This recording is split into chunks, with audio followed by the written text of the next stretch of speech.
Hola amigos, sean ustedes bienvenidos a Cápsulas de Psicología. Soy Carlos Alejandro Hernández Sotelo, licenciado en Psicología. He estado en contacto con el número de seguidores y me han propuesto algunas de las temáticas para los cuales elegí la conducta disruptiva del niño en el aula escolar. Para ello vamos a hablar un poquito de lo que es esta conducta. Es una conducta o una acción perturbadora o agresiva que provoca que la atención se disperse y se pierda la tranquilidad. Voy a dar algunos ejemplos de lo que es la conducta disruptiva en un grupo. Esto es bien importante para hacer un diagnóstico diferencial de un comportamiento, un trastorno de conducta o trastorno neurológico. Muchas personas pueden pensar, es que en todas las escuelas sucede esto, en todos los grupos sucede esto. Dada la incidencia o la frecuencia con la que se presentan estos comportamientos, es como lo vamos a poder encasillar en un problema de una conducta disruptiva. Es romper la disciplina, es romper esa armonía, es tener una problemática frecuente que haga que el clima de tranquilidad en la escuela se disperse totalmente.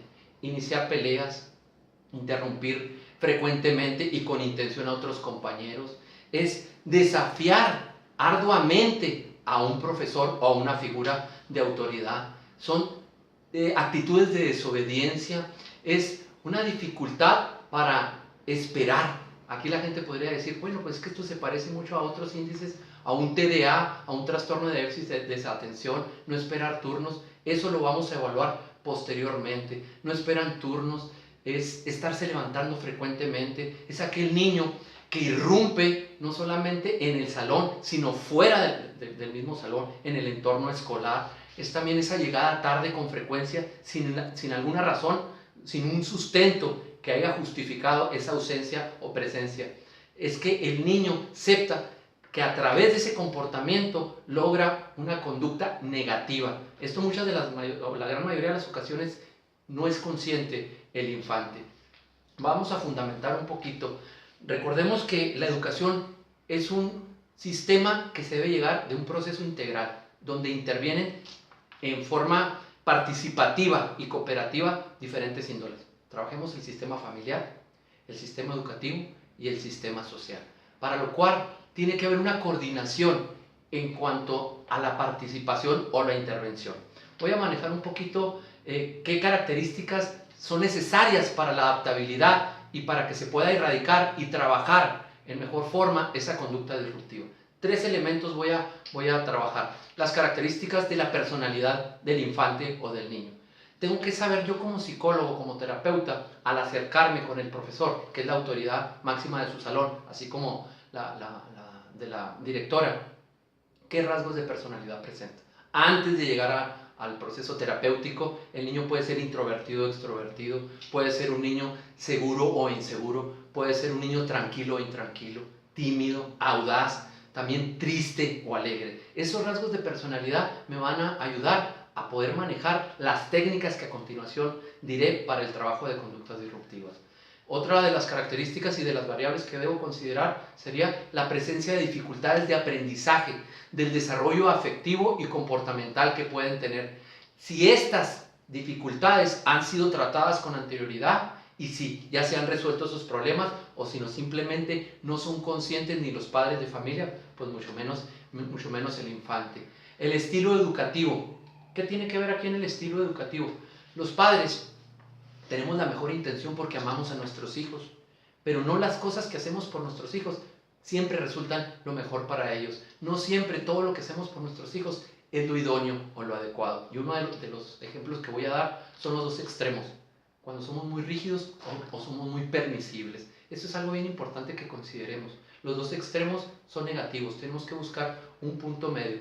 Me gustaría ahondar un poquito qué hago con una conducta disruptiva. ¿Qué puedo hacer si ya la tengo con una impresión diagnóstica?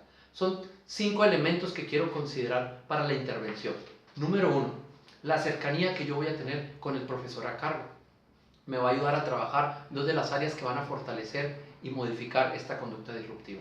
Son en el ámbito psico-socioeducativo, iríamos al educativo. Vamos a hablarle de las competencias de un aprendizaje permanente. Este aprendizaje permanente, según Vygotsky, nos ayuda a tener una guía para que esas estructuras de pensamiento puedan impulsar a que su comportamiento se modifique. Un poquito sería muy semejante a la terapia cognitivo-conductual, ahorita la vamos a tocar. El punto de la competencia de aprendizaje permanente nos ayuda a trabajar tareas y ejercicios de agilidad mental, pero de programación. Esto en coordinación con el profesor. Es súper importante que el profesor, como el padre de familia y su entorno social y familiar, sean familiares anexos como son abuelos, tíos o gente que nos quiera ayudar a colaborar, puedan participar de esta acción. Número 2, competencias para el manejo de información. Él tiene que aprender, él tiene que reprogramar, tiene que tener una reprogramación de ciertos malos hábitos que él presentaba. Un ejemplo, el realizar sus tareas. Y lo vamos a elaborar a través de sensibilización senso-perceptual, kinestésica, registros observacionales y estimulación motriz. Recordemos que la técnica de juego es muy efectiva para el trabajo de estos niños. Competencias para el manejo de situaciones. Esto es bien importante. El niño tiene que aprender y reestructurar que lo que se establece en el aula se debe también aplicar fuera de la misma. Estos ejemplos nos ayudan a organizar y diseñar proyectos de vida. Independientemente de la etapa de desarrollo que esté el niño, nosotros tenemos que bajarnos a ese sistema. Tenemos que manejar diversos aspectos del entorno del niño. Tiene que ser de lo sencillo a lo más complejo. El niño tiene que saber que es práctico, se lo tenemos que hacer atractivo. El hecho de decirle al niño, es que tu comportamiento es negativo, no ayuda mucho. Es meternos a través de su canal neuropsicológico para ver cómo está este desempeño, hacer ejercicios y poderlos llevar a cabo, administrar tiempos, proporcionar cambios y afrontar lo que tiene en el presente, de acuerdo a sus recursos. Es bien importante en la evaluación terapéutica sacar ese perfil.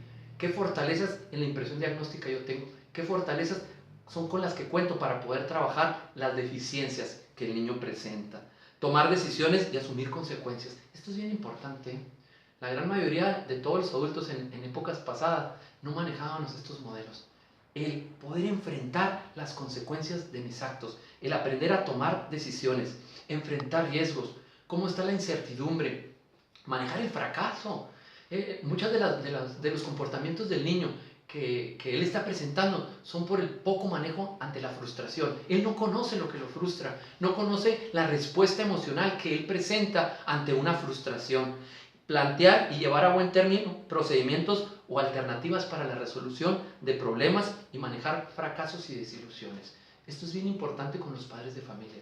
En psicoterapia, el padre, aparte de tener una orientación de la problemática del niño, esto sería mucho en técnica cognitivo-conductual, no nada más sacamos el listado de conductas o comportamientos que se tienen que trabajar, que son las conductas negativas. Tenemos que también plantear las técnicas cognitivas con las que cuenta el niño y los elementos que se van a integrar a las mismas. Pero el sistema educativo es un refuerzo increíble para manejar esta competencia. Siguiente competencia, para la convivencia.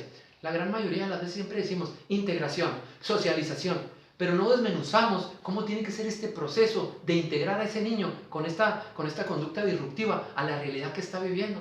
Es que no hace caso, simplemente lo etiquetamos, pero no vemos el motivo, el origen o el factor por el que este niño no está obedeciendo. Esto nos ayuda mucho a desarrollar una identidad personal. Técnicas como el autoconocimiento, temáticas como la autoestima. No nada más hay que desmenuzarlas y hacer un listado a los padres de familia de qué es la autoestima.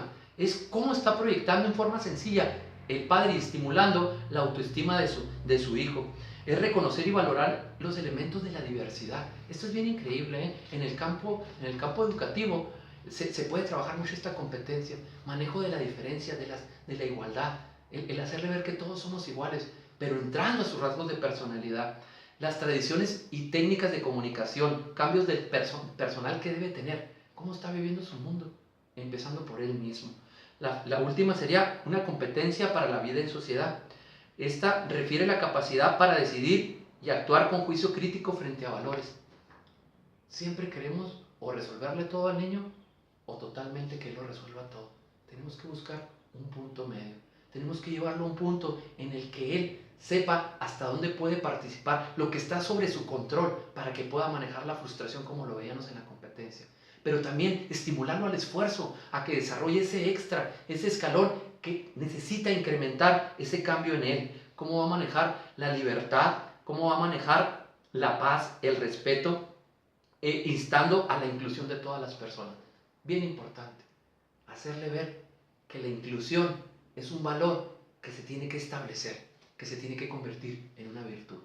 Espero que esta información haya sido de ayuda para ustedes antes de llegar a la psicoterapia. Esto les va a ayudar a observar a su hijo si requiere atención para este tipo de conducta disruptiva. Me despido. Te recuerdo que te le des like, que puedas suscribirte y arriba los corazones.